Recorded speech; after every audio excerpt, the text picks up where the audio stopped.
Duoni eng tez ijobat bo'ladigan vaqti bor. O'sha vaqtni eng yaxshisi iftor paytidadir. Ro'zador iftor paytida hech narsa yemasdan Allohga duo qilib turar ekan, Alloh albatta uni duosini ijobat etadi. Bu vaqtlarni g'animat biling.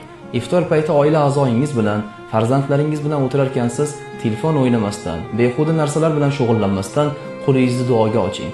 Onangizdan duo oling, otangizdan duo oling, o'zingiz ham farzandlaringizni duo qiling, o'zingizni haqqingizga duo qiling. Inshaalloh nimaiki so'rar ekansiz, Alloh hammasini ijobat etadi. Dunyo maqsadlari, din maqsadlari, oxirat maqsadlari hammasini Allohdan so'rang. Alloh jamiki qilgan duoingizni ijobat etadi. Chunki o'zi aytdi: "Ud'uni astajib lakum." Ey bandam, menga duo qil, duoingni ijobat etaman dedi. Iftor paytida qilingan duo so'zsiz ijobatdir. Bu vaqtni g'animat biling, ko'p duo qiling, 30 kun vaqtingiz bor.